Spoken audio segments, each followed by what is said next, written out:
नमस्कार दोस्तों, आप सभी का स्वागत है ग्रामोदय आईएएस शिक्षण संस्थान में। आज हम पॉलिटी की सीरीज पार्ट 10 लेकर आए हैं जो महत्वपूर्ण टॉपिक कवर करेंगे। और इससे पहले अगर आपने पिछले 9 टॉपिक नहीं देखे हैं तो जैसे प्रस्तावना, विशेषताएं और नागरिकता, इस तो आप प्लेलिस्ट में जाकर देख सकते हैं। और ये जो 10 प्रश्न होंगे आपकी परीक्षा के लिए रामबाण साबित होंगे। ठीक है, और इसमें क्या क्या मिलेगा। और ये जो चल रहा है भारतीय संविधान भाग 4 यानी कि राज्य के नीति निर्देशक तत्व, तो जीपीएसपी पार्ट सेट यानी कि फर्स्ट है। ठीक है, जिसमें अनुच्छेद 36 से 51, इसमें पहले पार्ट में आपको जो है 36 से 41 के बीच देखने को मिलेंगे। ठीक है, और विगत 10 वर्षों के सबसे महत्वपूर्ण प्रश्न जो होंगे वही जो दिए गए हैं। और इसमें जो है व्याख्या भी आपको दी जाएगी। तो इसमें जो है अनुच्छेद 44 की क्या ताकत है, या पिछले 10 सालों से महत्वपूर्ण प्रश्न। और जो इसमें आपको ये वन लाइनर एक्सप्लेनेशन मिलेगा वह एग्जाम के लिए बहुत ही महत्वपूर्ण साबित होगा, क्योंकि जैसे वो एक्सप्लेनर होगा जो, तो उसमें एक प्रश्न करेंगे जब आप, तो उसके साथ कई प्रश्न हल कर सकते हैं, क्योंकि इसमें कई की पॉइंट्स उसके अंतर्गत आ जाएंगे। ठीक है, तो चलिए देखते हैं पहला प्रश्न। भारतीय संविधान के किस भाग में राज्य के नीति निर्देशक तत्वों का उल्लेख है? भाग ए, ऑप्शन ए भाग 2, भाग 3, भाग 4, भाग 5। चलिए सही उत्तर देखते हैं। सही उत्तर सी, भाग 4।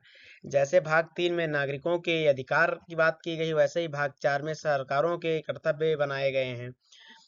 ठीक है, उन्हें देश चलाने के लिए किस बातों का ध्यान रखना यह दिया गया है। ठीक है, वैसे नागरिकता तो भाग 2 में है, लेकिन नागरिकों के अधिकार की बात की गई तो 3 में, जैसे मौलिक अधिकार जिन्हें कहे गए हैं। चलिए प्रश्न नंबर 2 देखते हैं। भारत के नीति निर्देशक तत्व यानी कि डीपीएसपी किस देश के संविधान से लिए हैं? ए अमेरिका, बी आयरलैंड, सी रूस, डी कनाडा। चलिए इसका सही उत्तर देखते हैं। इसका सही उत्तर सी, आयरलैंड। ऑप्शन बी है, सॉरी दोस्तों। ये आयरलैंड के संविधान से प्रेरित है, ना कि सरकार। ये सरकार के लिए गाइड की तरह काम करते हैं। और ज्यादातर लोग ये तो अगर बताते होंगे कि आयरलैंड से जो है प्रेरित हैं, लेकिन आयरलैंड ने भी जो स्पेन से लिया हुआ। ठीक है दोस्तों, कि अगर गहराई से देखते हैं तो। चलिए प्रश्न नंबर 3 देखते हैं। अनुच्छेद 36 के अनुसार राज्य स्टेट की परिभाषा क्या है? ये जो अनुच्छेद 12 में दी गई है। बी केवल राज्य सरकारें, सी केवल केंद्र सरकार, डी जिला प्रशासन। इसका सही उत्तर देखते हैं। सही उत्तर ए, जो अनुच्छेद 12 में दी गई है, यानी कि जो मौलिक अधिकारों में 12 आर्टिकल है, उसमें जो परिभाषा राज्य की है सेम वही रहेगी। ठीक है, यानी कि यहाँ राज्यों का मतलब वही है जो मौलिक अधिकारों में था, जैसा कि मैंने बताया, यानी संसद, विधानमंडल और सरकारी संस्थान। ठीक है दोस्तों, अगला प्रश्न नंबर 4 देखते हैं। किस अनुच्छेद में कहा गया है कि नीति निर्देशक तत्व न्यायालय द्वारा परिवर्तनीय नहीं है? ए अनुच्छेद 36, बी अनुच्छेद 37, सी अनुच्छेद 38, डी अनुच्छेद 39। इसका सही उत्तर देखते हैं। इसका सही उत्तर बी अनुच्छेद 37 होगा। यह सबसे बड़ा अंतर है। अगर आपके मौलिक अधिकार छीने जाएं तो आप कोर्ट जा सकते हैं, लेकिन अगर सरकार डीपीएसपी लागू ना करे तो आप कोर्ट के केस नहीं कर सकते हैं। यह सरकार की मर्जी और बजट पर निर्भर है। चलिए अगला प्रश्न देखते हैं। प्रश्न नंबर 5। अनुच्छेद 38 का मुख्य उद्देश्य क्या है?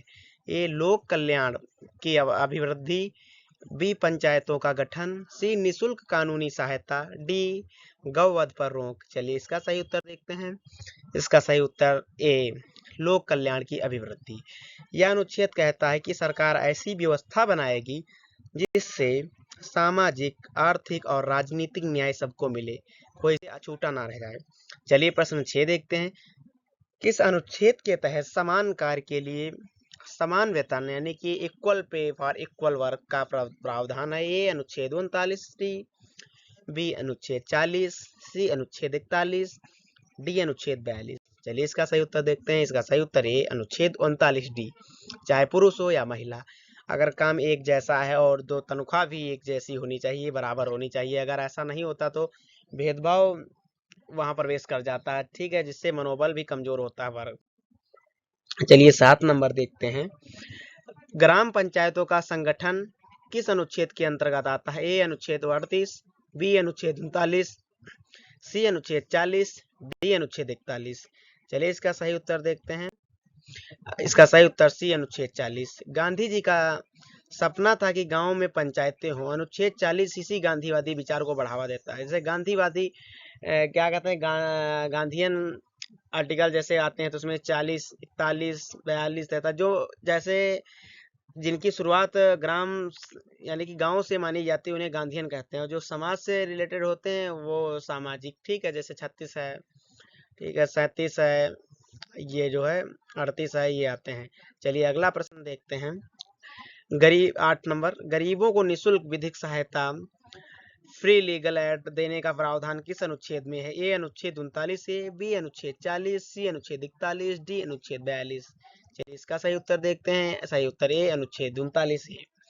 अगर किसी गरीब के पास वकील करने के पैसा नहीं तो सरकार इसे मुफ्त में वकील दिलाएगी। इसे 42वें संशोधन 1976 द्वारा जोड़ा गया था, ठीक है। और इसमें एक अपील का जो है उसमें भी जोड़ा गया था जिसे, ठीक है। अगला देखते हैं प्रश्न नंबर 9, अनुच्छेद 41 किन दशाओं में सहायता की बात करता है? ए बुढ़ापा, बी बीमारी और बेकारी, सी निःशक्तता, डी उपरोक्त सभी। चलिए इसका सही उत्तर देखते हैं।